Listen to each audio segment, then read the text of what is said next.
everyone. Today in this video I would like to explain about acids and their classification.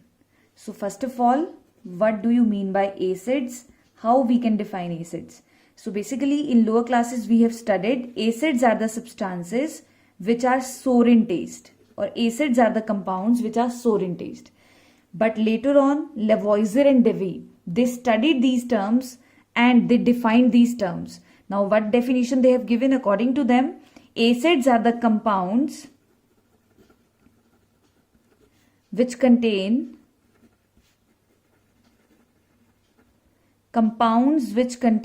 hydrogen atom as one of the constituent.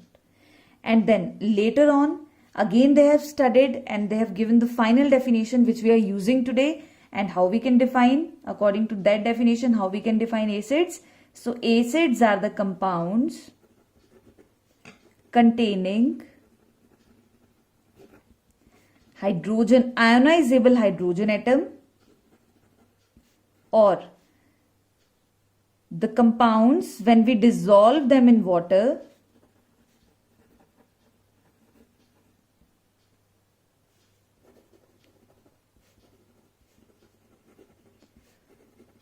they produce hydronium ion. This is very, very important. So how we can say that they produce hydronium ion? I will give you one example. HCl, which is a common example of an acid. HCl, when we dissolve it in water, so when it is in the gaseous form, it will not act as an acid. Why? Because when we dissolve it in water, when it is a gas, it is not a type of acid. But when we dissolve it in water, what it will do? It will form, first of all, in the presence of water, it will form H positive and Cl negative. Now this H positive, HCl will dissociate to form H positive and Cl negative. Now this H positive, it will combine with water and it will produce H3O positive. And now this positive ion is known as hydronium ion. So what is the definition? New definition of acids. But we have to remember, compounds containing hydrogen atom, or we can say that the compounds which we dissolve in water, on dissolving them in water, they produce hydronium ion as positive ion. And how this hydronium ion is formed? Now this hydrogen is ionizable hydrogen in the presence of water. When water is not present, then this HCl is a gas. When it is a gas, it will not act as an acid. But when we dissolve this gas in water, then what will happen? It will undergo ionization. H positive and Cl negative ions are formed. And this H positive ion, it is not stable in water. So what it will do? It will combine with water, and what it will form? It will form new positive ion, and which is known as hydronium ion. So compound containing hydronium ion, or compound which form hydronium ion in water, those compounds are known as acids. So now next we will study about the classification in detail.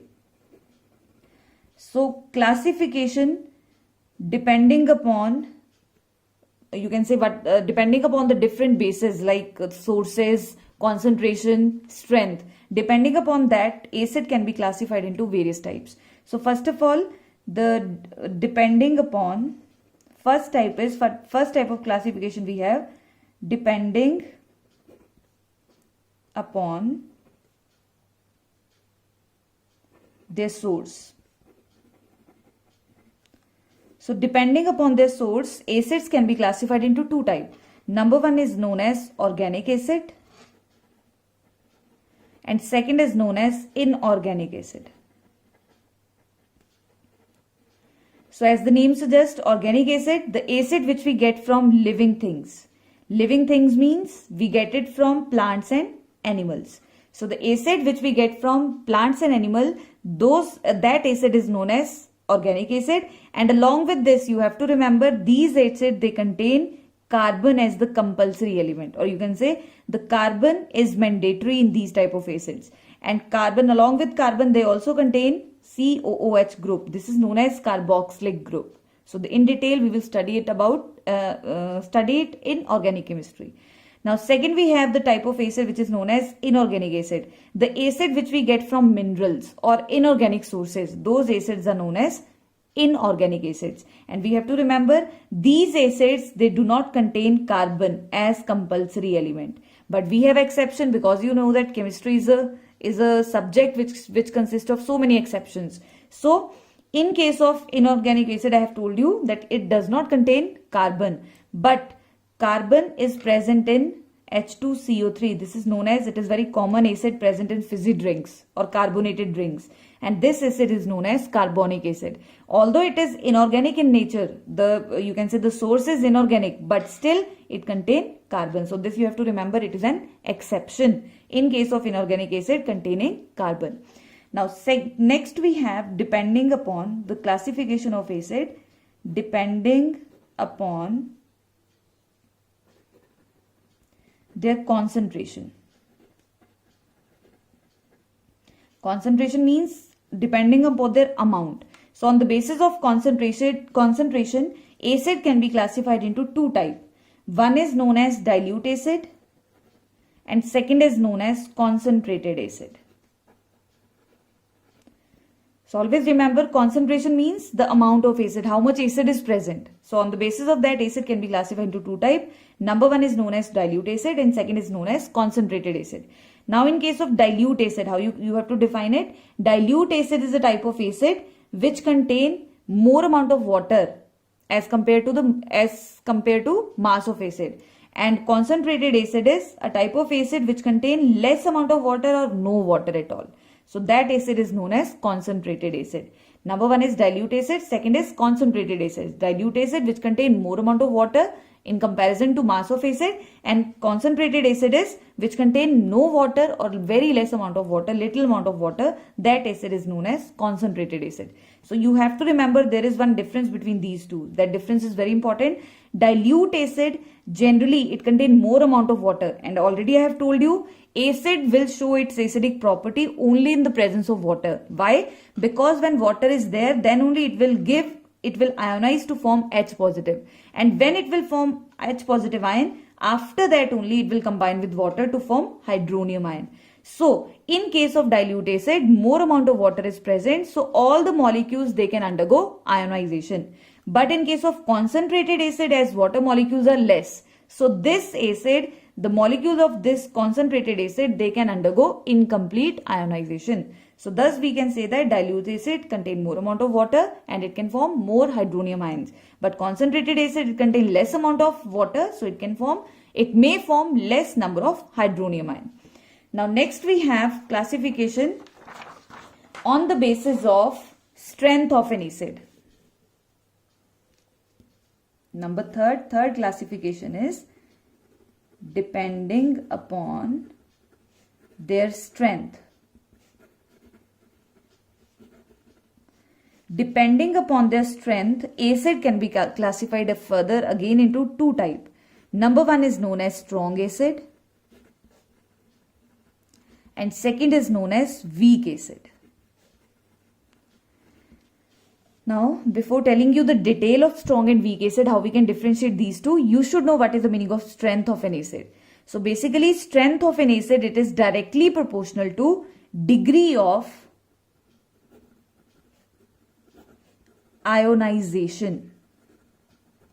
What is the meaning of degree of ionization? Or we also represent it by writing alpha sign. So what is degree of ionization? Degree of ionization is how many molecules of an acid can undergo ionization in water. That is known as degree of ionization. So on the basis of that, acid can be classified into two types. Number one is known as strong acid. Second is known as weak acid. Now what do you mean by strong acid? Acid which can undergo ionization completely in water. That acid is known as strong acid. The acid which can undergo incomplete ionization in water, that acid is known as weak acid. For example, now from this particular classification, I am going to give you one question which is very, very important. Dilute HCl is a stronger acid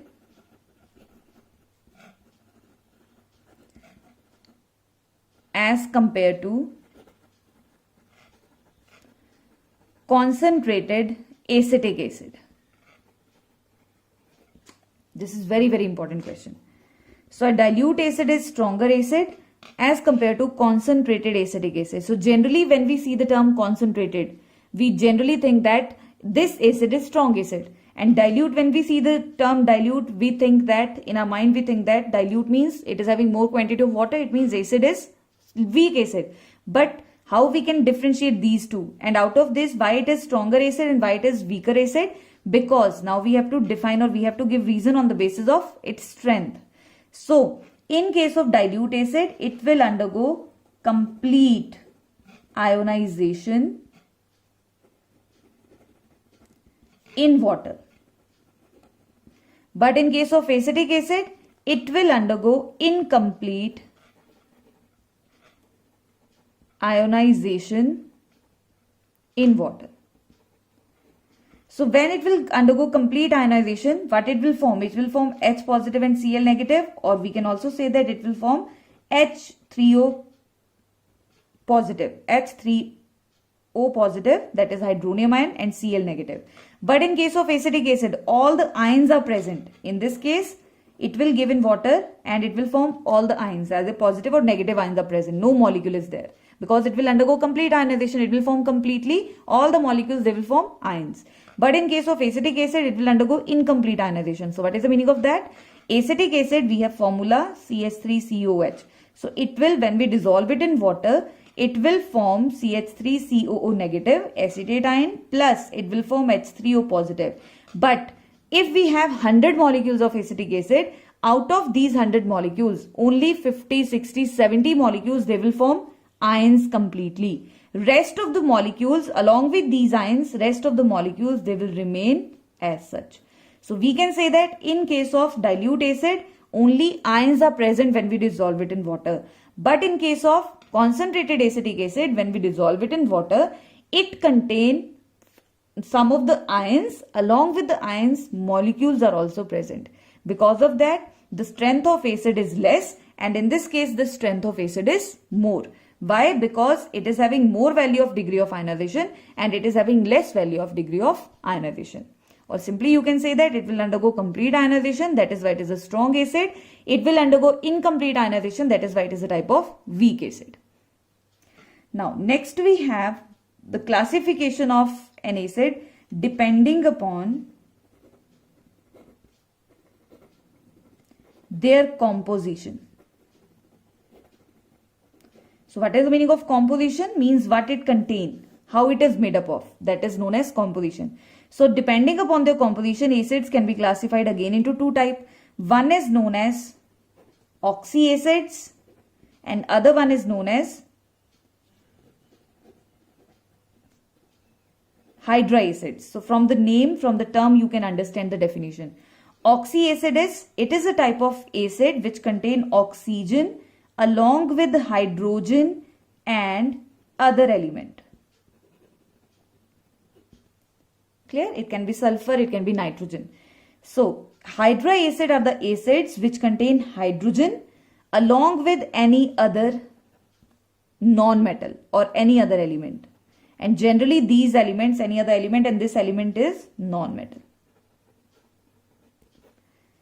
So example of oxyacid, we have H2SO4, we have HNO3, nitric acid as sulfuric acid. These contain, we can see in the example, hydrogen is there, other element is also there, and oxygen is compulsory. So oxygen is compulsory in oxyacids, and in hydroacid oxygen is not compulsory, hydrogen is compulsory. Along with hydrogen they contain any other element. So example, I can give you HCl, HBr. So here you can see hydrogen is present, along with hydrogen chlorine is present, and here along with hydrogen bromine is present. So this is how we can classify acid on the basis of its composition. Now last type which I am going to explain, and this type is the classification, this classification of acid is very, very important. So depending upon its basicity. So before going it in detail, first I would like to tell you what is the meaning of basicity. So basicity is the number of hydrogen atoms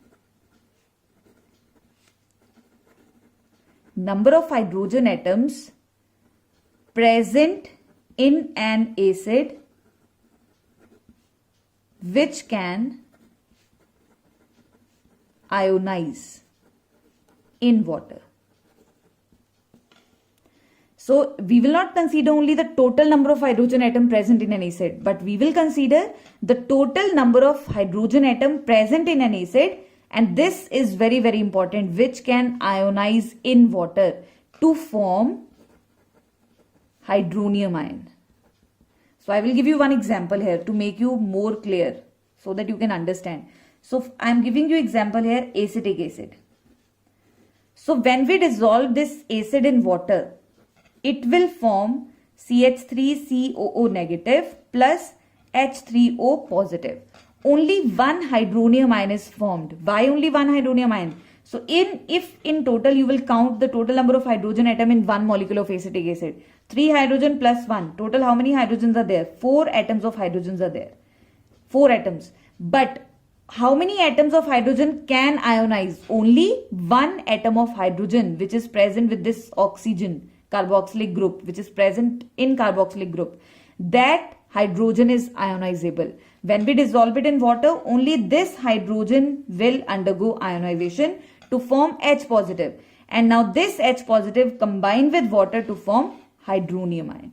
So thus we can say that although it is having total number of 4 hydrogen atoms are there, but only out of these 4 hydrogen atoms, only one hydrogen atom can ionize in water. So thus we can say that it will form only one hydronium ion. So what is the basicity of this acid?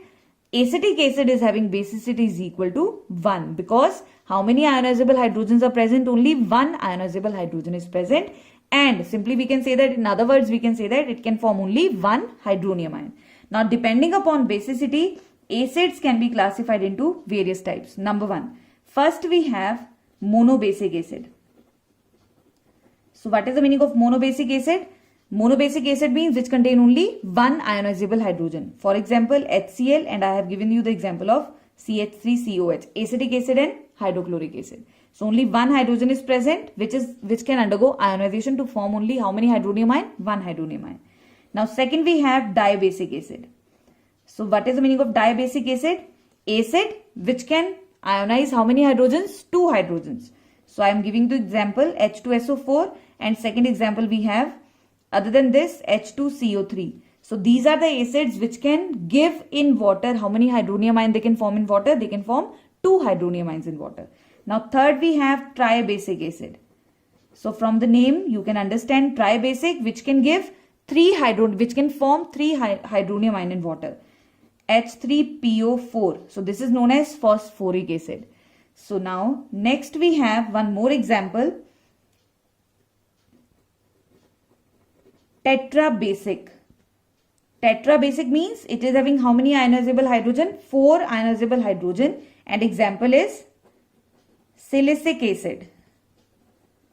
Silicic acid, and it is having formula H4SiO4. So this acid, when we dissolve it in water, how many hydronium ion it can form? It can form 4 hydronium ions. That is why this acid is known as tetrabasic acid, or generally we can say that it is having basicity is equal to 1. These acids are having basicity is equal to 2. This acid is having basicity is equal to 3, and silicic acid is having basicity is equal to 4. So you have to remember the example. Sometimes they ask in paper, give the example of an acid which is diabasic.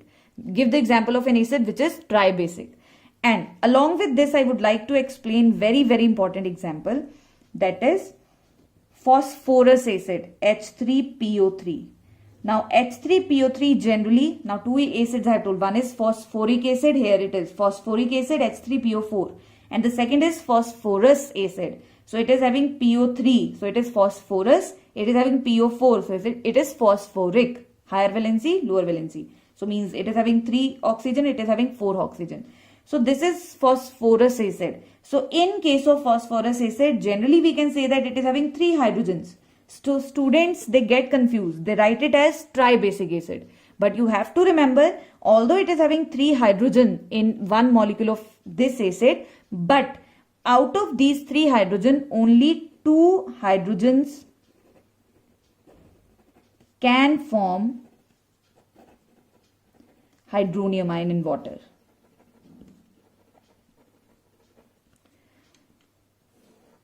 How only two hydrogen can form hydronium ion? Where is the third? Why third hydrogen? It will not undergo ionization. So that I will explain. So this structure which I am going to draw, this is very, very important. And with the help of this structure, easily you can understand why this acid is called dibasic acid.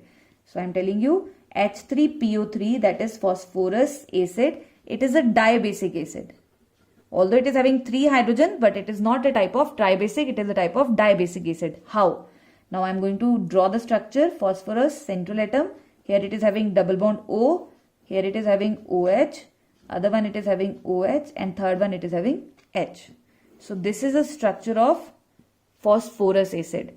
Now in this case, hydrogen is present with oxygen. So large electronegativity difference. Here also hydrogen is present with oxygen. Electronegativity difference is more. So what will happen? So this electron pair will be shifted towards oxygen. So now easily this hydrogen can be taken out.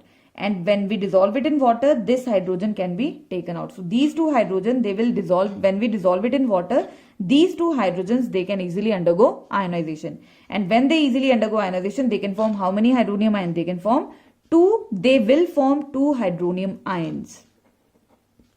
But hydrogen which is directly bonded to phosphorus, it is having strong bond, and when we dissolve it in water, this hydrogen will not break this bond and it will not undergo ionization. So this hydrogen which is directly bonded to phosphorus, it will not undergo ionization and it will not form hydronium ion. So thus we can say that only 2 replaceable or ionizable hydrogen are present in phosphorus acid. That is why it is a type of dibasic acid. So now I will tell you one more thing which is important. In case of why the term basicity, generally students, they confuse this term with bases. And how they confuse? Because you know basicity is related with bases. So you have to remember why this term is used for acid. Why we have classified acid on the basis of basicity. So basically another definition, how we can define it to make you understand, I'm telling. So in case of HCl, it is having 1 hydrogen atom. You know the 1 hydrogen is present and this hydrogen is ionizable. So when we react this acid, 1 molecule of hydrochloric acid, when we react it with base. Now this base can replace how many hydrogen from this acid? It can replace 1 hydrogen from this acid. So this base NaOH, it is taking out 1 hydrogen from acid. That is why it is known as basicity of an acid. Okay. Now another example, CH3COOH. When it react with NaOH, so you know there will be formation of salt. NaCl will form and there will be formation of water. Reaction will be like this. So now this is acetic acid when it react with base. Now this base can replace, it can take, this hydroxyl ion can take how many hydrogen from this acid? It can take, because it is negative, it is positive. Positive, negative. So this hydroxyl ion, it can remove only 1 hydrogen. It cannot remove all the 3 hydrogens.